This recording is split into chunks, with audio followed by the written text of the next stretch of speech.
ನೋಡಿ ಸರ್ ಇಲ್ಲಿ ಮುಟ್ ನೋಡಮ್ಮ ನೀನು ಕಾಲು ಕೊಡ್ತಿರೋದು ಅವು ಎಲ್ಲ ಮುರಿದೋಗ್ಲಿ ಅಂತ ನೋಡಿ ಇನ್ನೇನು ಲಾಸ್ಟ್ ಆಯ್ತಾ ಬಂದಿತ್ತು. ಮಾಟ ಮಂತ್ರ ಅನ್ನೋದು ನಿಜವಾಗ್ಲೂ ಇದೆಯಾ? ಅದು ನಿಜಕ್ಕೂ ಕೆಲಸ ಮಾಡುತ್ತಾ? ಪ್ರಥಮವಾಗಿ ವಾಮಾಚಾರಣೆ ಬೇರೆ, ದಕ್ಷಿಣಾಚಾರಣೆ ಬೇರೆ. ಜ್ಯೋತಿಷಿಗಳೇ ಬೇರೆ, ತಾಂತ್ರಿಕರೇ ಬೇರೆ. ಉಗುರಿಂದ, ಕೂದಲಿನಿಂದ, ಕಾಲು ಧೂಳಿಂದ, ಬಟ್ಟೆಯಿಂದ, ಫೋಟೋಯಿಂದ ಮಾಡಬಹುದು. ಬಹಳ ಚೆನ್ನಾಗಿದ್ದಂಥ ಒಂದು ಕುಟುಂಬ ಅದು. ಈ ಕುಟುಂಬ ಎಂತಹ ಪರಿಸ್ಥಿತಿಗೆ ಹೋಯಿತು ಅಂತ ಹೇಳಿದ್ರೆ ಜೀವನನೇ ಬೇಡ ಅನ್ನುವಂಥ ಲೆಕ್ಕಾಚಾರಕ್ಕೆ ಹೋಗ್ಬಿಟ್ಟಿದ್ರು. ನೋಡಿ ಸರ್ ಇಲ್ಲಿ ಮುಟ್ ನೋಡಮ್ಮ ನೀನು ಕಾಲು ಕೊಡ್ತಿರೋದು ಅವು ಎಲ್ಲ ಮುರಿದೋಗ್ಲಿ ಅಂತ ನೋಡಿ ಇನ್ನೇನು ಲಾಸ್ಟ್ ಆಯ್ತಾ ಬಂದಿತ್ತು. ಒಬ್ರು ಹಾಳಾಗ್ಲಿ ಅಂತ ಹೇಳಿ ಮಾಡಿಸಿದಾಗ ನಿಮ್ಮ ದೋಷ ನಿಮ್ಮ ಮಕ್ಕಳು ಗೊತ್ತಾಗುತ್ತೆ.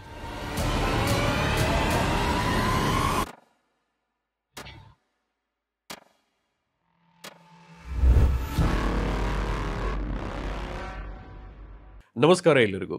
ವಾಹಿನಿ ಟಿವಿಯ ಎಲ್ಲ ವೀಕ್ಷಕರಿಗೂ ಸ್ವಾಗತ ಸುಸ್ವಾಗತ. ಈಗ ಒಂದು ವಿಚಾರ ಏನಂತ ಅಂದರೆ ಮಾಟ ಮಂತ್ರ ಅಂತ ಅಂದರೆ ಈಗಿನ ಮಾಡರ್ನ್ ಡೇ ಹುಡುಗರೇ ಆಗಲಿ ಅಥವಾ ಹುಡುಗಿರೇ ಆಗಲಿ ನಿಜವಾಗ್ಲೂ ಇದೆಯಾ ಅದೆಲ್ಲ ಮಾಟ ಮಂತ್ರ ಅಂದರೆ? ಅಲ್ಲ, ನಾವು ಯಾವಾಗಲೂ ಕಟ್ ಮಾಡಿರೋ ಉಗುರು, ಯಾವಾಗಲೂ ಬಾಚಿರೋ ಕೂದಲು, ಯಾವಾಗಲೂ ಹಾಕಿರೋ ಒಂದು ಬಟ್ಟೆ ಅದೇ ಎಷ್ಟೊಂದು ಸಾವಿರಾರು ಕಿಲೋಮೀಟ್ರ್ ದೂರ ಇರುತ್ತೆ.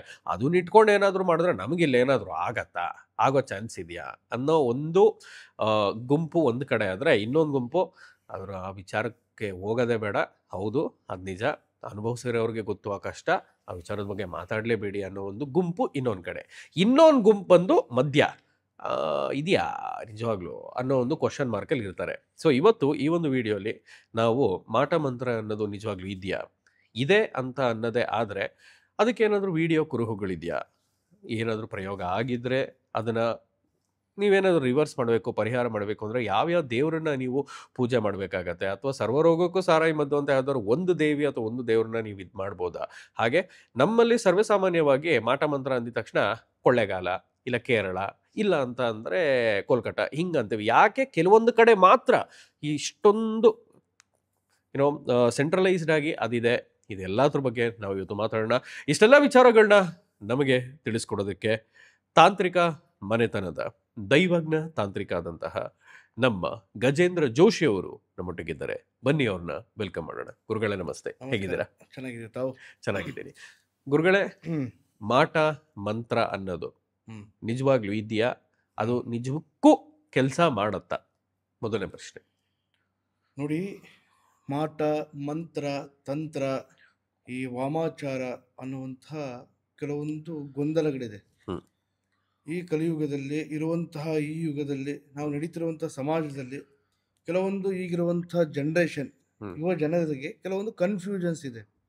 ಯಾವ ರೀತಿಯಲ್ಲಿದೆ? ಈ ಮಾಟ ಮಂತ್ರ ಈ ವಾಮಾಚಾರ ಆಗುತ್ತಾ ಆಗಲ್ವಾ, ಇದೆಲ್ಲ ಸತ್ಯನ ಸುಳ್ಳ, ಇದೆಲ್ಲ ಫೇಕ, ಹೇಗೆ ಅನ್ನುವಂಥದ್ದು ಕೆಲವೊಂದು ಗೊಂದಲಗಳು ಸೃಷ್ಟಿಗಳು ಎಲ್ಲನೂ ಕೂಡ ಇರುತ್ತೆ. ನೋಡಿ, ಅವರವರ ಭಾವಕ್ಕೆ ಅಂದರೆ ಯದ್ಭಾವಂ ತದ್ಭವತಿ ಅಂತ ಹೇಳ್ತೀವಿ ನಾವು. ಅಂದರೆ ಅವರವರ ಭಾವಕ್ಕೆ ತಕ್ಕಂತೆ ಅವರವರ ವಿಚಾರಗಳು. ಇದರಲ್ಲಿ ನಾವು ನೋಡಿರುವಂಥದ್ದು, ನಾವು ಕೇಳಿರುವಂಥದ್ದು, ನಾವು ಕಲ್ತಿರುವಂಥದ್ದು, ನಾವು ಹೇಳುವಂಥದ್ದು, ನಮ್ಮ ಅನುಭವಕ್ಕಿದ್ದಂಥದ್ದು ನಾವು ಹೇಳ್ತೀವಿ. ಪ್ರಥಮವಾಗಿ ವಾಮಾಚಾರಣೆ ಬೇರೆ, ದಕ್ಷಿಣಾಚಾರಣೆ ಬೇರೆ. ನೀವೆರಡು ಒಂಥರ ಒಂದೇ ನಾಣ್ಯದ ಎರಡು ಮುಖಗಳು, ಬೇರೆ ಬೇರೆ ಪದ್ಧತಿಯಲ್ಲಿ ಪೂಜೆ ಮಾಡುವಂಥದ್ದು. ವಾಮಾಚಾರ ಅನ್ನುವಂಥದ್ದು ಒಂದು ವಾಮವಿದ್ಯೆಯ ಮೂಲಕ ಬರುವಂತಹ ಕೆಲವೊಂದು ದಕ್ಷಿಣಾಚಾರದಲ್ಲಿ ಪದ್ಧತಿಗಳ ಮೂಲಕ ಬರುವಂತಹ ಕೆಲವೊಂದು ಆಚಾರಗಳು ಇದೆ. ಅದರಲ್ಲಿ ಕೆಲವೊಂದು ಸ್ವಲ್ಪ ಸಾತ್ವಿಕವಾದಂಥ ವಿಚಾರದಲ್ಲಿ ನಡ್ಕೊಂಡು ಹೋದ್ರೂ ಕೂಡ ಅದರಲ್ಲಿ ಆಗುವಂಥ ಕೆಲವೊಂದು ಪದ್ಧತಿಗಳು, ಅನುಷ್ಠಾನ ಮಾಡುವಂಥ ಕೆಲವೊಂದು ನೈವೇದ್ಯಗಳು, ಉಪಾಸನೆಗಳು ಕೆಲವೊಂದು ಸ್ವಲ್ಪ ಉಗ್ರವಾಗಿರೋದಕ್ಕೋಸ್ಕರ ವಾಮಾಚಾರ ಅನ್ನುವಂಥ ಒಂದು ಪದ್ಧತಿ ನಡೀತು. ಈ ಮಾಟ ಮಂತ್ರ ಅನ್ನುವಂಥದ್ದು ಇದೆಯಲ್ಲ, ಇದು ರೂಢಿನಾಮದಲ್ಲಿ ಬಂದಿರುವಂಥದ್ದು. ಯಾರೋ ಮಾಟ ಮಂತ್ರ ಮಾಡಿಸಿದ್ದಾರೆ, ಯಾರೋ ಮಾಟ ಮಾಡಿಸ್ಬಿಟ್ಟಿದ್ದಾರೆ, ಆಯ್ತಾ, ಏನೋ ಒಂದು ಇದಾಗಿದೆ. ಇದೆಲ್ಲನೂ ಕೂಡ ಸರ್ವೇ ಸಾಮಾನ್ಯವಾಗಿ ನಡೆಯುವಂಥದ್ದು, ಸಾಮಾಜಿಕವಾಗಿ ನಡೆಯುವಂಥದ್ದು. ನೋಡಿ, ಪ್ರಥಮವಾಗಿ ನಾವು ನೋಡಿದಾಗ ಎರಡು ರೀತಿಯಲ್ಲಿ ನೋಡಬಹುದು. ಮಾಟ ಮಂತ್ರ ಅನ್ನುವಂಥದ್ದು ಆಗಿದೆಯಾ, ತಂತ್ರ ಪ್ರಯೋಗಗಳಾಗಿದೆಯಾ, ಆಯ್ತವಾ, ಅಥವಾ ಇವರು ಊಹೆಯಲ್ಲಿದ್ದಾರ, ಭ್ರಮೆಯಲ್ಲೇ ಬದುಕ್ತಾ ಇದ್ದಾರ, ಅಥವಾ ಯಾರೋ ಹೇಳಿದ್ದನ್ನು ಇವರು ಕೇಳ್ತಾ ಇದ್ದಾರಾ ಹ್ಮ್.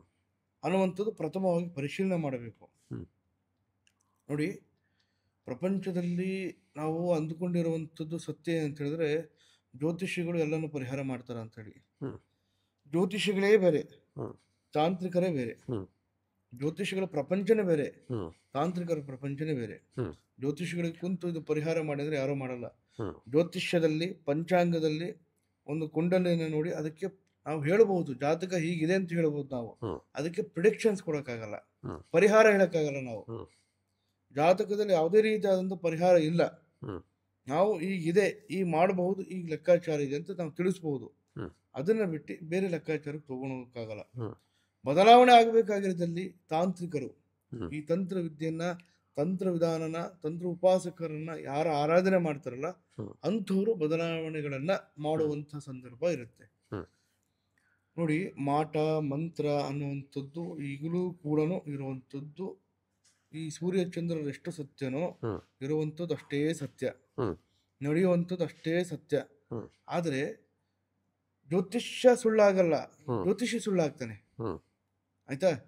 ಜ್ಯೋತಿಷ್ಯ ಹೇಳುವಂಥವ್ರು ಸುಳ್ಳಾಗ್ತಾರೆ ಹೊತ್ತು ಜ್ಯೋತಿಷ್ಯ ಸುಳ್ಳಾಗೋದಲ್ಲ. ಹ್ಮ್. ಅದೇ ರೀತಿಯಲ್ಲಿ ಇರುವಂಥ ಕೆಲವೊಂದು ಪದ್ಧತಿಗಳು, ಹ್ಮ್. ನಡ್ಕೊಂಡು ಬಂದಂಥ ಒಂದು ವಿಚಾರಗಳು, ಹ್ಮ್. ನಿಯಮಗಳು, ಅನುಷ್ಠಾನಗಳು ಈಗಲೂ ಕೂಡ ನಡೀತಾ ಇದೆ. ಹ್ಮ್. ಅದನ್ನ ಆರಾಧನೆ ಮಾಡುವಂಥವ್ರು, ಅನುಷ್ಠಾನ ಮಾಡುವಂಥವ್ರು, ಹ್ಮ್. ಕೆಲವೊಂದು ಪ್ರಯೋಗಗಳನ್ನ ಮಾಡುವಂಥವ್ರು ಈಗಲೂ ಕೂಡ ನಮ್ಮೊಳಗಿದ್ದಾರೆ. ಇವಾಗಲೂ ಕೂಡ ಅದನ್ನ ಮಾಡ್ತಾ ಇದ್ದಾರೆ. ಹ್ಮ್. ವಂಶ ಪಾರಂಪರೆಯಿಂದನೂ ಕೂಡ ಅದು ಮಾಡ್ಕೊಂಡು ಬರ್ತಾನೇ ಇದ್ದಾರೆ. ಹ್ಮ್. ಅಂಥವ್ರು ನಾವು ನೋಡಿದ್ದೀವಿ. ಹ್ಮ್. ನೋಡಿ, ಬಹಳ ಪ್ರಮುಖವಾಗಿ ಈ ಉಗುರಿಂದ, ಕೂದಲಿನಿಂದ, ಕಾಲು ಧೂಳಿಂದ, ಹ್ಮ್. ಬಟ್ಟೆಯಿಂದ, ಫೋಟೋಯಿಂದ ಹ್ಮ್. ಮಾಡ್ಬೋದಾ ಅಂತ ಕೇಳಿದ್ರೆ ಹ್ಮ್. 100% ಮಾಡ್ಬೋದು. ಸೊ ಈಗ ನಿಮ್ಮ ಫೋಟೋನೇ ತಗೊಂಡು, ಹ್ಮ್. ಆಯ್ತಾ, ನಿಮ್ಮ ಫೋಟೋನೇ ತಗೊಂಡು ಕೇಂದ್ರೀಕೃತವಾಗಿ, ಆಯ್ತಾ, ಹ್ಮ್. ಅವರ ಮೇಲೆ ನಾವು ಏನೇ ಒಂದು ಒಂದು ನೀಚ ಪ್ರಯೋಗ ಆಗಿರಬಹುದು, ಏನೇ ಆಗಿರಬಹುದು, ಹ್ಮ್. ಕೇಂದ್ರೀಕೃತ ಮಾಡಿಕೊಂಡು ಅವನ ಮೇಲೆ ಕೆಟ್ಟದಾಗಬೇಕು ಅನ್ನೋ ದೃಷ್ಟಿಯಿಂದ, ಅಥವಾ ಏನೇ ಒಂದು ದುಷ್ಟ ಕ್ರಿಯೆಗಳಾಗಬೇಕು ಅನ್ನೋ ಒಂದು ದೃಷ್ಟಿಯಿಂದ ನಾವು ಮಾಡಿದಾಗ, ಅದಕ್ಕೆ ಆ ಮೂಲ ಮಂತ್ರದಿಂದ ಆ ಸಿದ್ಧಿಯನ್ನು ನಾವು ಮಾಡಿದಾಗ ಗ್ಯಾರಂಟಿಯಾಗಲೂ ಕೆಲಸ ಆಗುತ್ತದೆ. ಹ್ಮ್. ಅದು ಅನುಭವ ಬಂದಿರುವಂಥವ್ರು ನಾವು ನೋಡಿದ್ವಿ. ಹ್ಮ್. ಈಗಲೂ ಕೂಡ ನಮ್ಮ ಹತ್ರ ಪ್ರತ್ಯಕ್ಷವಾಗಿ, ನಮ್ಮ ಹತ್ರ ವಿಡಿಯೋನೂ ಕೂಡ ಇದೆ ಇದು. ಹ್ಮ್. ಸೊ ಗುರುಗಳೇ, ಈಗ ಕೆಲವೊಂದು ಜಾಗದ ಬಗ್ಗೆನೇ ಯಾಕೆ ಕೇಂದ್ರೀಕೃತವಾಗಿ ಮಾತಾಡ್ತಾರೆ ಅಂತ? ನೋಡಿ, ಈಗ ನೀವು ಎಲ್ಲರೂ ಅಂದ್ಕೊಂಡಿರೋದು ಕೊಳ್ಳೇಗಾಲ, ಹ್ಮ್. ಈ ಕೇರಳ, ಹ್ಮ್. ಮತ್ತೆ ಕಲ್ಕತ್ತಾ, ಹ್ಮ್. ಈ ಅಸ್ಸಾಮು. ಹ್ಮ್. ನೋಡಿ, ಜಾಗದ ವಿಚಾರವಾಗಿ ನೋಡಿದಾಗ ಕ್ಷೇತ್ರದ ಮಹಿಮೆ ಅಂತದಿರುತ್ತೆ. ಹ್ಮ್. ಈಗ ನೀವು ವಿಷ್ಣುವಿನ ದೇವಸ್ಥಾನ ಪಂಡ್ರಾಪುರ್ಗೆ ಹೋಗ್ತೀರಾ, ಹ್ಮ್. ಪಾಂಡುರಂಗನ ದರ್ಶನ ಮಾಡ್ತೀರಾ, ಅಲ್ಲಿ ಹೋಗಿ ವಾಮಾಚಾರ ಪರಿಹಾರ ಮಾಡೋದು ಹೇಳ್ತೀರಾ. ಹ್ಮ್. ಹ್ಮ್. ಹ್ಮ್. ಹ್ಮ್. ಹ್ಮ್. ತಿರುಪತಿಗೆ ಹೋಗ್ತೀರಾ, ಹ್ಮ್. ವೆಂಕಟೇಶ್ವರ ದರ್ಶನ ಮಾಡ್ತೀರಾ. ಹ್ಮ್. ಹೌದಾ? ಹ್ಮ್. ಈಗ ನಾವು ಸರ್ವೇ ಸಾಮಾನ್ಯವಾಗಿ ಹ್ಮ್. ಆ ಕ್ಷೇತ್ರದ ಮಹಿಮೆ ಅಂತದಿರುತ್ತೆ. ಹ್ಮ್. ಈ ಕೊಳ್ಳೇಗಾಲದ ನೋಡಿದಾಗ 3 ಕ್ಷೇತ್ರ ಸೇರುವಂಥ ಜಾಗ ಅದು. ಹ್ಮ್. ಕೇರಳ, ತಮಿಳುನಾಡು ಮತ್ತು ಕರ್ನಾಟಕ ಬಾರ್ಡರ್ ಅದು. ಹ್ಮ್. ಆಯ್ತಾ? ಅಲ್ಲಿ ಆ ಈ ಭೂತವೈದ್ಯರು ಅಂತ ಹೇಳ್ತೀವಿ ಗೊತ್ತಾ ನಾವು. ಈ ಹ್ಮ್. ಭೂತವೈದ್ಯ ಪದ್ಧತಿಯನ್ನು ಹ್ಮ್. ಮಾಡುವಂಥವ್ರು, ಹ್ಮ್. ಕೆಲವೊಂದು ಅನುಷ್ಠಾನಗಳನ್ನು ಮಾಡುವಂಥವ್ರು ಹ್ಮ್. ಈಗಲೂ ಕೂಡ ಅಲ್ಲಿ ಇದ್ದಾರೆ, ಮಾಡ್ತಾರೆ. ಹ್ಮ್. ಅಂಥವ್ರು ಬಹಳ ಅಪರೂಪದಲ್ಲಿ ಅಪರೂಪ. ಹ್ಮ್. ಎಲ್ಲ ಜನರ ಹತ್ರ ಬಂದು, ಜನರ ಮುಂದೆ ಬಂದು ನಾನು ವಾಮಾಚಾರ ಮಾಡ್ತೀನಿ, ಮಾಟ ಮಂತ್ರ ಮಾಡ್ತೀನಿ ಅಂತ ಬೋರ್ಡ್ ಹಾಕೊಂಡು ಯಾರು ಮಾಡಲ್ಲ ಅಲ್ಲಿ. ಹ್ಮ್. ಯಾರು ಹೇಳಲ್ಲ. ಅವರ ವಿಚಾರ, ಅವ್ರ ವರ್ಚಸ್ಸು, ಅವ್ರಿಗಿರುವಂಥ ಕಾಂಟ್ಯಾಕ್ಟು, ಅವ್ರಿಗಿರುವಂಥ ಒಂದು ವಿದ್ಯೆ, ಹ್ಮ್. ಯಾರಿಗೆ ಮಾಡಬೇಕು ಯಾರಿಗಿಲ್ಲ ಅಂಥವ್ರಿಗೆ ಗೊತ್ತಿರುತ್ತೆ. ಹ್ಮ್. ಅಂಥವ್ರಿಗೆ ಮಾತ್ರ ಮಾಡುವಂಥದ್ದು ಅವರು. ಹ್ಮ್. ಮತ್ತೆ ಒಂದು ಮಾತು ಹೇಳ, ಇದು ಯಾರೂ ಕೂಡ ಕೆಟ್ಟದಾಗಬೇಕು ಅಂತ ಯಾರೂ ಮಾಡಲ್ಲ ಇಲ್ಲಿ. ಹ್ಮ್. ಅವ್ರವ್ರ ಕಾರ್ಯಕ್ಕೆ, ಅವ್ರವ್ರ ಸ್ವಾರ್ಥಕ್ಕೆ ಮಾಡ್ಕೊಂಡು ಹೋಗ್ತಾರೆ ಅಷ್ಟೇ. ಹ್ಮ್. ಈಗ ನಾವು ಕೇರಳಕ್ಕೆ ಹೋಗ್ತೀವಿ, ಭಗವತಿ ದೇವಸ್ಥಾನಕ್ಕೆ ಹೋಗ್ತೀವಿ, ಹ್ಮ್. ಮಡಾಯಿಕಾಗ್ ಹೋಗ್ತಾರೆ, ಹ್ಮ್. ಶತ್ರು ಸಂಹಾರಕ್ಕೆ ಹೋಗ್ತಾರೆ. ಹ್ಮ್. ಆಯ್ತಾ? ಬರೇ ಇಂಥದ್ದೇ ವಿಚಾರಕ್ಕೆ ಹೋಗ್ತಾ ಇದ್ದಾರೆ ಹೊರತು ಒಂದು ಕೆಟ್ಟದು, ಈಗ ಒಳ್ಳೇದು ಅಂತ ಇದ್ದಾಗ ಕೆಟ್ಟದ್ದು ಇರಲೇಬೇಕಲ್ವಾ? ಹ್ಮ್. ಹೌದು. ಇವಾಗ ಅವ್ರ ಭಾವನೆ ಎಂತಕ್ಕಿರುತ್ತೆ, ನನಗೆ ಯಾರೋ ಹ್ಮ್. ಕೆಟ್ಟದ್ದು ಮಾಡಿದಾರೆ ಅನ್ನೋ ಅಂತ ಭಾವನೆ ಇರುತ್ತೆ. ಹ್ಮ್. ನನಗೇನೋ ಆಗ್ತಾ ಇದೆ ಅನ್ನೋ ಅಂತ ಲೆಕ್ಕಾಚಾರ ಅವ್ರಿಗೆ ಗೊತ್ತಾಗ್ತಾ ಇರುತ್ತೆ. ಹ್ಮ್. ಅವ್ರ ಕಷ್ಟ ನಡೀತಾ ಇದೆ ಅಂತ ಗೊತ್ತಾಗ್ತಾ ಇರುತ್ತೆ. ಹ್ಮ್. ಈಗ ಸಂಕಟ ಬಂದಾಗಲೇ ವೆಂಕಟರಮಣ, ಹ್ಮ್. ಹ್ಮ್. ಇವಾಗ ನಿಮ್ಗೆ ಕಷ್ಟ ಬಂದಾಗಲೇ ದೇವರೇ ಅಂತ ಹೇಳ್ತೀವಿ ನಾವು. ಹ್ಮ್. ಬಿದ್ದಾಗಲೇ ತಾನೆ ಅಮ್ಮ ಅಂತ ನೆನಪಾಗೋದು ನಮಗೆ. ಹೌದು. ಹ್ಮ್. ಅದೇ ರೀತಿಯಲ್ಲಿ ಕಷ್ಟ ಬಂದಾಗಲೇ ದೈವ ನೆನಪಾಗುತ್ತೆ. ಅದೇ ರೀತಿಯಲ್ಲಿ ದುಷ್ಟ ಪ್ರಯೋಗಗಳು ನಡೀತಾನೆ ಇರುತ್ತೆ ಸರ್ವೇ ಸಾಮಾನ್ಯ. ಹ್ಮ್. ಅದನ್ನು ಪರಿಹಾರ ಮಾಡುವಂಥವ್ರು ಮೂಲತಃ ತಾಂತ್ರಿಕರು, ಹ್ಮ್. ವಿದ್ಯೆ ಕಲ್ತಿರುವಂಥವ್ರು, ಹ್ಮ್. ವಿಚಾರವಂತರ ಹತ್ರ ನೋಡಿ ವಿಚಾರ ಮಾಡಬೇಕು. ಈಗ ಏನಾಗಿದೆ ಅಂತ ಹೇಳಿದ್ರೆ, ಇದು ಒಂಥರ ವ್ಯವಹಾರ ಆಗ್ಬಿಟ್ಟಿದೆ. ಇದು ಹ್ಮ್. ವ್ಯವಹಾರಂ ದ್ರೋಹ ಚಿಂತನಂ, ಹ್ಮ್. ವ್ಯವಹಾರಂ ಈಗ ದ್ರವ್ಯ ಚಿಂತನಂ ಆಗಿದೆ. ಈಗ ಹ್ಮ್. ಈ ವಿಧಾನದಲ್ಲಿ ಏನಾಗಿದೆ, ಇದೆಲ್ಲನೂ ಕೂಡ ನಾನು ಅದು ಮಾಡ್ತೀನಿ, ನಾನು ಇದು ಮಾಡ್ತೀನಿ, ನಾನು ಹಾಗೆ ಮಾಡ್ತೀನಿ, ನಾನು ಹೀಗೆ ಮಾಡ್ತೀನಿ. ಹ್ಮ್. ಎಲ್ಲರೂ ಕೂಡ ಮಾಡುವಂಥವ್ರೆ. ಹ್ಮ್. ಆಯ್ತಾ, ಇಲ್ಲಿ ಏನಾಗಿದೆ ಅಂತ ಹೇಳಿದ್ರೆ ಗುಂಪಲು ಗೋವಿಂದ ಅಷ್ಟೇನೆ. ಅಷ್ಟೇ. ಹಾ. ಆಯ್ತಾ, ಈ ಕಲ್ತಿರೋನು ಒಂದೇ, ಕಲ್ತಿದ್ದವರು ಒಂದೇನೆ, ಹ್ಮ್. ಬೋರ್ಡ್ ಹಾಕೋಣನು ಒಬ್ನೇನೆ, ಹಾಕೊಳ್ಳದಿದ್ದವನು ಒಬ್ನೇನೆ. ಹಾ. ಅಂಥವ್ರು ಲೆಕ್ಕಾಚಾರ ಬಂದ್ಬಿಟ್ಟಿದೆ ಇಲ್ಲಿ. ಹ್ಮ್. ನೋಡಿ ವಿಚಾರ ಮಾಡಿ ವ್ಯವಸ್ಥಿತವಾದಂಥ ಗುರುಗಳ ಮುಖೇನ ಹ್ಮ್. ಲೆಕ್ಕಾಚಾರದಲ್ಲಿ ಮಾಡ್ಕೊಂಡು ಹೋಗುವಂಥದ್ದು ಉತ್ತಮ. ಉತ್ತಮ. Okay, got it. ಸೊ ಈಗ ಗುರುಗಳೇ, ನೀವು ಹೇಳಿದ್ರಿ ಲೈಕ್ ಈ ಒಂದು ಬಟ್ಟೆನೇ ಆಗಲಿ, ಮತ್ತೊಂದೇ ಆಗಲಿ, ಮಗದೊಂದೇ ಆಗಲಿ ಇಟ್ಕೊಂಡು ಈ ಒಂದು ಪ್ರಯೋಗಗಳು ಆಗತ್ತೆ ಅಂತ. ಸೊ ಹಾಗಿದ್ರೆ ನಿಮ್ಮ ಒಂದು ಅನುಭವದಲ್ಲಿ ನೀವು ಯಾವುದಾದ್ರೂ ಒಂದು ಪ್ರಯೋಗನ ಬೇರೆ ಇನ್ಯಾರೋ ದುಷ್ಟ ಪ್ರಯೋಗ ಮಾಡಿರ್ತಾರೆ, ಆ ಒಂದು ದುಷ್ಟ ಪ್ರಯೋಗನ ನಿಲ್ಲಿಸೋದಕ್ಕೆ ಆಗಲಿ ಅಥವಾ ವಾಪಸ್ ಲೈಕ್ ಅದನ್ನು ನ್ಯೂಟ್ರಲೈಸ್ ಮಾಡೋದಕ್ಕೆ ಆಗಲಿ ಹೋದಾಗ ಅಲ್ಲಿ ನಾವು ಕೆಲವೊಂದು ವಿಡಿಯೋನು ನೋಡಿದ್ವಿ, ಅದು ಈಗ ಪ್ಲೇ ಕೂಡ ಆಗುತ್ತೆ. ಸೊ ಅದರ ಒಂದು ಅನುಭವ ಹೇಳೋ ಹಾಗಿದ್ರೆ. ನೋಡಿ, ಇದೇ ನಾವು ಅನುಭವ ಹೆಸರೆಲ್ಲ ಬೇಡ. ಹಾಂ. ಮತ್ತಿನ್ನೊಂದು, ನಾನು ವಿಡಿಯೋ ಕೊಟ್ಟಿದ್ದೆ ನಿಮಗೆ. ಹ್ಮ್. ಅವ್ರ ಫೋಟೋ ಕೂಡ ಸ್ವಲ್ಪ ಬ್ಲರ್ ಮಾಡಿ ಹಾಕಬೇಕು. ಯಾಕಂದ್ರೆ ಬಹಳ ಗುಪ್ತವಾಗಿರುವಂಥ ವಿಚಾರಗಳು, ಹ್ಮ್. ಬೇರೆಯವರ ವಿಚಾರಗಳನ್ನ ನಾವು ತೋರಿಸುವಂಥ ತಪ್ಪು. ತಪ್ಪು. ಹ್ಮ್. ಆದರೂ ಕೂಡ ಈ ಸಮಾಜಕ್ಕೆ ಇವಾಗಿರುವಂಥ ಜನರೇಷನ್ಗೆ ಒಂದು ಎಚ್ಚರಿಕೆ ಆಗಲಿ, ಹ್ಮ್. ವಿಚಾರವಾಗಿ ತಿಳ್ಕೊಳ್ಳಿ ಅನ್ನುವಂಥ ವಿಚಾರಕ್ಕೋಸ್ಕರ ನಾನು ಕೊಟ್ಟಿದ್ದೀನಿ. ಹ್ಮ್. ಅಂಥವ್ರ ಹೆಸರು ಏನು ಬೇಡ. ಹ್ಮ್. ನೋಡಿ, ನಾವು ನೋಡಿರುವಂಥ ಅನುಭವದಲ್ಲಿ ಇದೇ. ಒಬ್ಬರ ಮನೆಗೆ ಹ್ಮ್. ಪಾಪ ಮದುವೆ ಆಗಿದೆ. ಹ್ಮ್.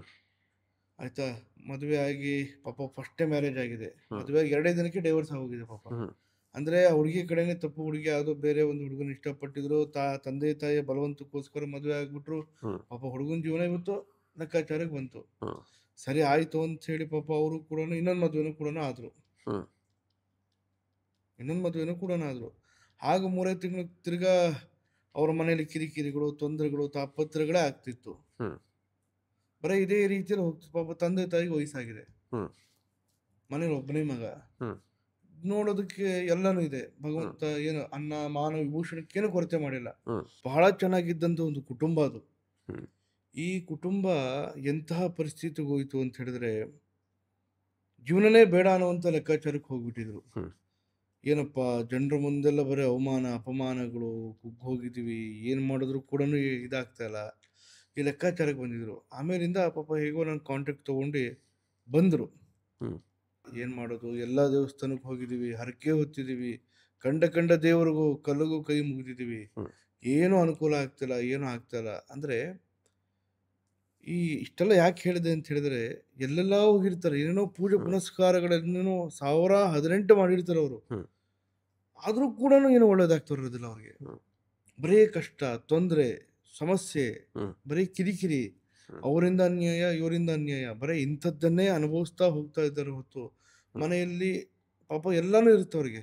ಹ್ಮ್. ಮೊನ್ನೆ ಹೀಗೆ ಒಬ್ರು ಫೋನ್ ಮಾಡಿದಾಗಲೂ ಅದನ್ನು ಕೂಡ ಗುರುಗಳೇ ಎಲ್ಲ ಇದೆ. ಮೊನ್ನೆ ನನ್ನ ಮಗ ಮಂತ್ರಾಲಯ ಹೋದ, ಹ್ಮ್. ನದಿಗೆ ಪಾಪ ಸ್ನಾನ ಮಾಡಕ್ಕೆ ಹೋದ ಗುರುಗಳು, ಹ್ಮ್. ವಾಪಸ್ ಬಂದಿಲ್ಲ. ಹ್ಮ್. ಸತ್ಯವಾಗಿ ನಡೆದಿರುವಂಥ ಘಟನೆ ಇದು. ಹ್ಮ್. ಬಂದಿಲ್ಲ. ನಮ್ಮ ಚಿಕ್ಕಪ್ಪ ತಿರ್ಕೊಂಡ್ರು, ಹ್ಮ್.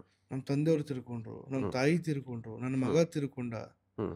ಮನೇಲಿ ಇದೇ ರೀತಿಯಲ್ಲಿ ಒಂದೊಂದೇ ಸಾವಾಗ್ತಾ ಬರ್ತಾ ಇದೆ. ಏನು ಮಾಡಬೇಕು ಗುರುಗಳೇ? ಹ್ಮ್. ಸರಿ, ನಾವು ಫಸ್ಟು ನಾವು ನೋಡ್ತೀವಿ ಏನಾಗಿದೆ ಏನಿಲ್ಲ. ಹ್ಮ್. ಇದು ಪೂರ್ವಾಪರ ನೋಡ್ತೀವಿ, ಹ್ಮ್. ಏನೇನು ನಡೆದಿದೆ, ಪ್ರಶ್ನಾತೀತವಾಗಿ ಎಲ್ಲ ಪ್ರತಿಯೊಂದು ನೋಡಿ ಅದಕ್ಕೆ ಸೂಕ್ತ ಪರಿಹಾರ ಏನು ಮಾಡಬೇಕು, ಅದಕ್ಕೆ ಯಾವ ವಿಚಾರದಲ್ಲಿ ಹ್ಮ್. ಯಾವ ಆಚರಣೆ ಮಾಡಬೇಕು, ಯಾವ ಪದ್ಧತಿಗಳನ್ನು ಅನುಷ್ಠಾನ ಮಾಡಬೇಕು, ಹ್ಮ್. ಯಾವ ರೀತಿಯಲ್ಲಿ ಅವರ ಅನುಷ್ಠಾನಗಳು ಇದೆ ಅನ್ನುವಂಥದ್ದನ್ನು ಪ್ರಥಮವಾಗಿ ನಾವು ಅನಲೈಸ್ ಮಾಡ್ತೀವಿ. ಹ್ಮ್. ಫಸ್ಟು ನಮ್ಮ ಅರಿವಿಗೆ ಬರಬೇಕು ಏನೇನಾಗಿದೆ ಅಂತೇಳಿ. ನಮ್ಮ ಅರಿವಿಗೆ ಬಂದಾಗ ನಮ್ಮ ಕೈಯಲ್ಲಿ ಆಗುತ್ತಾ ಅದು? ಹ್ಮ್. ಫಸ್ಟು ನಾವು ತಿಳ್ಕೊಬೇಕು, ನಮ್ಮ ಕೈಯಲ್ಲಿ ಆಗುತ್ತಾ? ಹ್ಮ್. ನಮ್ಮ ಮೇಲೆ ಜವಾಬ್ದಾರಿ ಇಟ್ಟು ಅವರು ಪೂಜೆಗೆ ಕೊಟ್ಟಾಗ ಅದನ್ನು ಮಾಡುವಂಥ ಕೆಪಾಸಿಟಿ ನಮಗಿದೆಯಾ? ಹ್ಮ್. ಅದನ್ನು ನಾವು ತಿಳ್ಕೊತೀವಿ. ಹ್ಮ್. ಅದನ್ನ ನೋಡಿ ನಾವು ಅದಕ್ಕೆ ಪರಿಹಾರ ಕ್ರಮಗಳನ್ನು ಹ್ಮ್. ಯಾವ ಹಂತದಲ್ಲಿ ಮಾಡಬೇಕು, ಹೇಗೆ ಮಾಡಬೇಕು, ಪದ್ಧತಿಗಳ ಮೂಲಕ ಪರಿಹಾರ ಮಾಡ್ಕೊಳ್ತಾ ಬಂದಿದ್ವಿ. ಇವತ್ತು ಕೂಡ ಬಹಳ ಚೆನ್ನಾಗಿದ್ದಾರೆ ಪಾಪ. ಹ್ಮ್. ಅವ್ರಿಗಿದ್ದಂಥ ಮೃತ್ಯುಕಂಟಕ ದೋಷಗಳು ಕೂಡ ಪರಿಹಾರ ಆಗಿದೆ. ಹ್ಮ್. ಎಲ್ಲನೂ ಅದೇನೇನು ಇದೆಯಲ್ಲ ನಿಮಗೆ ಇವತ್ತು ವಿಡಿಯೋ ಸಮೇತ ನಾನು ಕೊಟ್ಟಿದ್ದೀನಿ. ಮತ್ತು ಅವ್ರ ಫೋಟೋ ಬ್ಲರ್ ಮಾಡಿ ಪಾಪ, ಓಕೆ. ಅವ್ರ ಫೋಟೋ ಹಾಕುವಂಥದ್ದು ಬೇಡ, ಓಕೆ. ಬ್ಲರ್ ಮಾಡಿ ವಿಚಾರ ಮಾಡಿ ಹಾಕಿ. ಓಕೆ. ಇದೇ ರೀತಿಯಾದಂಥ ವಾಮಾಚಾರ ಪ್ರಯೋಗಗಳು, ಕೃತ್ರಿಮಾ ಪ್ರಯೋಗಗಳು ಎಷ್ಟೆಷ್ಟೋ ಜನಕ್ಕೆ ಏನೇನೋ ಮಾಡಿಸಿ ಹಾಕಿರ್ತಾರೆ. ಹ್ಮ್. ಒಬ್ಬರಿಗೆ ಮೈಯಲ್ಲಿ ಪೈತಾಳ ಎಂಥದ್ದೋ ಇದೆ. ಆಯ್ತಾ, ಹ್ಮ್. ಎಲ್ಲನೂ ಕೂಡ ಪರಿಹಾರ ಆದರೆ ಮಾತ್ರನೇ ನಾವು ಪ್ರೊಡಕ್ಷನ್ ಕೊಡ್ತೀವಿ, ಇಲ್ಲಾಂದ್ರೆ ನಾವು ಹ್ಮ್. ಕೊಡೋದಿಲ್ಲ. ಓಕೆ ಗುರುಗಳೇ, ಈಗ ಸರ್ವರೋಗಕ್ಕೂ ಸಾರಾಯಿ ಮದ್ದು ಅನ್ನೋ ರೀತಿ ಈ ವಾಮಾಚಾರ ಎಲ್ಲಾ ತರಹದ ವಾಮಾಚಾರಕ್ಕೂ ಯಾವ್ದಾದ್ರು ಒಂದು ದೇವ್ರು ಅಥವಾ ಒಂದು ಪ್ರಯೋಗ ಮಾಡಿದ್ರೆ ಸರಿ ಹೋಗತ್ತಾ, ಅಥವಾ ಆ ಪ್ರತ್ಯೇಕ ಓಕೆ ಇವರಿಗೆ ಈ ಪ್ರಯೋಗ ಆಗಿದೆ ಅಂದ್ರೆ ಅದೇ ದೇವಿಯ ಅಥವಾ ಅದೇ ಒಂದು ಪ್ರಯೋಗದಿಂದ ವಾಪಸ್ ಕೊಡುವಂಥದ್ದು ಇಲ್ಲಾಂತಾರೆ ನಿಲ್ಸುವಂಥದ್ದು ಮಾಡ್ಬೋದಾ ಅಂತ? ನೀವು ಪ್ರತಿದಿನ ಒಂದೇ ತರ ಊಟ ಮಾಡೋಕ್ಕಾಗ್ತದ? ಇಲ್ಲ, ಹಾಗಲ್ಲ. ಯಾಕೆ ಬೇರೆ ಬೇರೆ ತಿಂತೀರಾ? ಆ ಒಂದು ಅನುಕೂಲಕ್ಕೆ ತಕ್ಕನಾಗೆ ಇದು ನಾಲ್ಗೆ ರುಚಿಗೆ ಒಂದೇ ರೀತಿಯಲ್ಲಿ ತಿಂದು ತಿಂದು ಬೇಜಾರಾಗುತ್ತೆ, ಆಗೋದಿಲ್ಲ. ನೋಡಿ, ಎಲ್ಲರಿಗೂ ಕೂಡ ಇವಾಗ ನಿಮ್ಮ ತರ ನಾನು ಇರಕ್ಕಾಗತ್ತಾ? ನಮ್ಮ ತರ ನೀವು ಇರಕ್ಕಾಗತ್ತಾ? ಇಲ್ಲ. ಪ್ರಪಂಚದಲ್ಲಿ ಒಬ್ರು ಇರೋವಾಗ ಒಬ್ರು ಯಾರು ಇಲ್ಲ. ಅವರವರ ಆವ ಭಾವ ವೇಷ ಭೂಷಣ ವಿಚಾರ ವ್ಯಕ್ತಿತ್ವ ವ್ಯವಸ್ಥೆ ಬೇರೆ ಬೇರೆ ಬೇರೆ ಆಗ್ತಾ ಹೋಗುತ್ತೆ. ಅದೇ ರೀತಿಯಲ್ಲಿ ದೈವಾರಾಧನೆಯೂ ಅಷ್ಟೇನೆ. ದೈವಾರಾಧನೆ ಈ ಇರುವಂತಹ ಒಂದು ಪ್ರಯೋಗಾದಿಗಳು ಏನಿದೆಯಲ್ಲ, ಇವೆಲ್ಲ ಒಂದು ವಾಮಾಚಾರ, ತಂತ್ರ, ಮಂತ್ರ, ಯಂತ್ರ, ಕೃತ್ರಿಮಾ ಪ್ರಯೋಗ, ಶಕ್ತಿ ಆರಾಧನೆ, ಭೈರವ ಆರಾಧನೆ ಮತ್ತು ಈ ದಶಮಹಾವಿದ್ಯೆ ಆರಾಧನೆ ಆಗಿರ್ಬೋದು, ಪ್ರತಿಯೊಂದು ಕೂಡ ಆರಾಧನೆ ಮಾಡ್ತಾ ಹೋದಂತೆಲ್ಲ ಒಂದೊಂದು ಕಲಿತಾ ಹೋಗ್ಬೋದು ನಾವು. ಈಗ ಒಬ್ರಿಗೆ ಪ್ರೇತ ಆಗಿರುತ್ತೆ, ಪ್ರೇತ ಬಾಧೆ ಆಗಿರುತ್ತೆ, ಅದಕ್ಕೇನು ಪರಿಹಾರ ಮಾಡಬೇಕು ನಾವು ಪ್ರಶ್ನೆಗಳನ್ನು ನೋಡ್ಬೇಕಾಗತ್ತೆ. ಎರಡನೇದು, ಒಬ್ರಿಗೆ ಶತ್ರು ಬಾಧೆಗಳಿರುತ್ತೆ, ಆಯ್ತಾ, ಇವರಿಗೆ ಯಾವ ಪ್ರಯೋಗ ಪರಿಹಾರ ಆಗುತ್ತೆ. ಒಬ್ಬೊಬ್ರಿಗೆ ಹಣಕಾಸಿನ ಸಮಸ್ಯೆ ಇರುತ್ತೆ, ಅವ್ರಿಗೆ ಯಾವ ರೀತಿಯಲ್ಲಿ ಪರಿಹಾರ ಮಾಡಬೇಕು. ಈ ರೀತಿಯಾದಂಥ ವಿಚಾರಗಳು ವ್ಯವಸ್ಥೆಗಳು ಒಂದೊಂದು ಹಂತಕ್ಕೆ ಒಂದೊಂದು ದೈವದ ಆರಾಧನೆ, ಒಂದೊಂದು ವಿಚಾರದ ಆರಾಧನೆ ಮಾಡ್ತಾ ಹೋಗಬೇಕು. ಮತ್ತೆ ಆ ಪ್ರಯೋಗವನ್ನ ಕಲ್ತಿರ್ಬೇಕು. ಫಸ್ಟ್ ಮಾಡುವಂತಹ ವ್ಯಕ್ತಿ ಏನಿದ್ದಾನಲ್ಲ, ಒಬ್ಬ ಮಾಂತ್ರಿಕ, ಅದನ್ನ ತಿಳಿದಿರಬೇಕು, ಕಲ್ತಿರ್ಬೇಕು. ಕಲಿದನೆ ನಾನೇನೋ ಮಾಡ್ತೀನಿ ಅಂತ ಹೇಳಿ ನಾನೇನೋ ಯಾವುದೋ ಒಂದು ವಿಚಾರದಲ್ಲಿ ಹೋಗ್ತೀನಿ, ಏನೋ ಮಾಡ್ತೀನಿ ಅಂತ ಹೋದ್ರೆ ಖಂಡಿತವಾಗ್ಲೂ ಅವನಿಗೆ ಬಹಳ ಎಫೆಕ್ಟ್ ಆಗುತ್ತೆ. ಅದನ್ನ ನೋಡಿ, ವಿಚಾರ ನೋಡಿ, ವ್ಯವಸ್ಥೆ ನೋಡಿ ಮಾಡ್ತಾ ಹೋಗಿ ಖಂಡಿತವಾಗ್ಲೂ ಅನುಕೂಲ ಆಗುತ್ತೆ, ಅನುಗ್ರಹ ಆಗುತ್ತೆ. ಇದಕ್ಕೆ ಪರಿಹಾರನೂ ಕೂಡ ಇದೆ. ಒಳ್ಳೇದು ಅಂದ್ಮೇಲೆ ಕೆಟ್ಟದಿರ್ಲೇಬೇಕು, ಕೆಟ್ಟದ್ಮೇಲೆ ಒಳ್ಳೇದಿರ್ಲೇಬೇಕು. ಸಮಸ್ಯೆಗೆ ಪರಿಹಾರ ಬರಲೇಬೇಕು. ಆ ಸಮಸ್ಯೆಗೆ ಪರಿಹಾರ ಕಂಡುಕೊಳ್ಳುವಂಥದ್ದು ಬೇಕು ನಿಮ್ಗೆ ಅಷ್ಟೇ. ಗುರುಗಳೀಗ ಕೊನೆಯದಾಗಿ ಕೊನೆ ಪ್ರಶ್ನೆ ಏನಂತ ಅಂದ್ರೆ, ಈಗ ಕೆಲವೊಂದು ನೀವಾಗಲೇ ಹೇಳ್ದಂಗೆನೆ ಒಂದೊಂದು ಆ ಮಾರ್ಗಕ್ಕೆ ಅಥವಾ ಆ ಸಮಸ್ಯೆಗೆ ತಕ್ಕಂಥ ಪರಿಹಾರಗಳನ್ನ ಮಾಡ್ತಾ ಹೋಗ್ಬೋದು ಅಂತ ಹೇಳಿದ್ರಿ. ಸೊ ಈ ಒಂದು ಪರಿಹಾರ ಅಂತ ಬಂದಾಗ ಆ ಒಂದು ಪರಿಹಾರ ಒಂದು ಸರಿ ಸಾಲ್ವ್ ಆದ್ಮೇಲೆ ಅದನ್ನ ಅಲ್ಲಿಗೆ ಬಿಡುವಂತದ್ದ, ಇಲ್ಲ ಅಂತ ಅಂದ್ರೆ ಅದನ್ನ ವಾಪಸ್ಸು ತಿರುಗಿಸಿ ಕೊಡುವಂತದ್ದು, ಆ ಥರದ್ದು ಏನಾದ್ರು ನಡೆಯುತ್ತೆ? ತಿರುಗಿಸಿ ಆಯ್ತಾ, ಅವ್ರಿಗೆ ರಿವರ್ಸು ಅದು ಇದು ನಾವು ನೋಡಿದೀವಿ, ಕೇಳಿದೀವಿ, ಆಯ್ತಾ, ನಮಗೂ ಹೇಳಿದ್ದಾರೆ. ನೋಡಿ, ಧರ್ಮೇ ಜಯ ಕರ್ಮೇ ಫಲ ಅಂತ ಹೇಳ್ತೀವಿ. ಧರ್ಮಕ್ಕೆ ಯಾವತ್ತಿದ್ರು ಜಯ, ಕರ್ಮಕ್ಕೆ ಫಲ. ಅವ್ನು ಮಾಡಿದ್ದ ಕರ್ಮ ಅವ್ನು ತಿಂತಾನೆ, ಆಯ್ತಾ. ಯಾವತ್ತೂ ಕೂಡ ಮಾಟ ಮಂತ್ರ ವಾಮಾಚಾರ ಪದ್ಧತಿ ಮಾಡಿದವನು ನೆಮ್ಮದಿಯಾಗಿ ಬದುಕುಳಿದಿರುವಂತ ಇತಿಹಾಸದಲ್ಲಿ ಯಾರು ಇಲ್ಲ. ಹೌದಾ? ಖಂಡಿತವಾಗ್ಲು, ಆಯ್ತಾ. ಅವನು ಬದುಕುಳಿದಿರುವಂತ ಇತಿಹಾಸದಲ್ಲೇ ಇಲ್ಲ. ಅಂದ್ರೆ ನೆಮ್ಮದಿಯಾಗಿಲ್ಲ. ಈಗ ನಿಮ್ಮ ದೋಷ ನಿಮ್ಮ ಮಕ್ಕಳಿಗಾದ್ರೂ ಕಾಡುತ್ತೆ. ನೀವ್ ಯಾರಿಗೂ ವಾಮಾಚಾರ ಮಾಡಿಸಿದ್ರ, ಒಬ್ರು ಹಾಳಾಗ್ಲಿ ಅಂತ ಮಾಡಿಸಿದ್ರ, ಉದ್ಧಾರ ಆಗ್ಲಿ ಅಂತ ಮಾಡಿಸಿದ್ರ? ಇಲ್ಲ ತಾನೆ. ಒಬ್ರು ಚೆನ್ನಾಗಿರ್ಲಿ ಅಂತ ಮಾಡಿಸಿದ್ರ? ಇಲ್ಲ. ಒಬ್ರು ಹಾಳಾಗ್ಲಿ ಅಂತ ಹೇಳಿ ಮಾಡಿಸಿದಾಗ ನಿಮ್ಮ ದೋಷ ನಿಮ್ಮ ಮಕ್ಕಳಿಗೆ ಗೊತ್ತಾಗತ್ತೆ. ಹಾಗೆ ಸೊ ಕರ್ಮ ಅನ್ನೋದು ವಾಪಸ್ ಕರ್ಮ ಯಾವತ್ತಿದ್ರು ಅವ್ನು ಹೊಡೆದೇ ಬಿಡುತ್ತೆ. ಅದಕ್ಕೆ ಹೇಳಿ ಧರ್ಮೇ ಜಯ ಕರ್ಮೇ ಫಲ. ಕರ್ಮಕ್ಕೆ ಅವನ ಫಲ ತಿಂತಾನೆ, ಅದನ್ನ ಯಾರ ಕೈಲೂ ತಡೆಯಕ್ಕಾಗಲ್ಲ. ಅವನು ತಿಂದಿಲ್ಲ ಅಂದ್ರೂ ಕೂಡ ಅವ್ರು ನಾಡಿದ್ರೆ ಅವ್ರ ಮಕ್ಕಳು ತಿಂತಾರೆ. ಓಕೆ ಗುರುಗಳೇ, ಸೊ ಈ ಒಂದು ಎಪಿಸೋಡಲ್ಲಿ ಈ ಮಾಟ ಮಂತ್ರದ ಬಗ್ಗೆ ಎಲ್ಲ ಸಾಕಷ್ಟು ತಿಳಿಸ್ಕೊಟ್ಟಿದ್ದೀರಾ. ಮುಂದಿನ ಜನಕ್ಕೆ ಮಾಟ ಮಂತ್ರ ಅಂತ ಹೇಳಿದ್ರೆ ಹೆದರಿಕೆ ಬೇಡ, ಎಚ್ಚರಿಕೆ ಇರಲಿ ಅಂತ. ಹೌದು. ಮತ್ತೆ ಅದನ್ನ ಪರಿಹಾರ ಮಾಡಿಕೊಳ್ಳುವಂತ ಒಂದು ವ್ಯವಸ್ಥಿತವಾದಂತ ದಾರಿ ಮತ್ತು ಮಾರ್ಗದರ್ಶನ ಕಂಡುಕೊಳ್ಬೇಕು. ಮತ್ತೆ ಅದಕ್ಕೆ ಏನೇನಾಗಿದೆ ಏನೇನಿಲ್ಲ ಪರಿಪೂರ್ಣವಾಗಿ ನೋಡುವಂತವನು ಬೇಕು. ಈಗ ನೋಡಿ, ಜ್ಯೋತಿಷ್ಯ ಬೇರೆ, ಜ್ಯೋತಿಷಿಗಳು ಬೇರೆ, ತಾಂತ್ರಿಕರು ಬೇರೆ, ಒಂದೊಂದಕ್ಕೂ ಒಂದೊಂದು ಮಾರ್ಗ ಇದೆ. ಅದನ್ನ ನೀವು ಕಲ್ತ್ಕೊಳ್ಬೇಕು, ತಿಳ್ಕೋಬೇಕು. ಫಸ್ಟ್ ತಿಳ್ಕೊಂಡು ವಿಚಾರ ಮಾಡ್ತಾ ಹೋಗಿ ಅನುಕೂಲ ಆಗುತ್ತೆ. ಸೊ ಈ ಒಂದು ವಿಡಿಯೋಲಿ ಸಾಕಷ್ಟು ವಿಚಾರಗಳ ಬಗ್ಗೆ ತಿಳಿಸ್ಕೊಟ್ಟಿದ್ದೀರಾ ಗುರುಗಳೇ.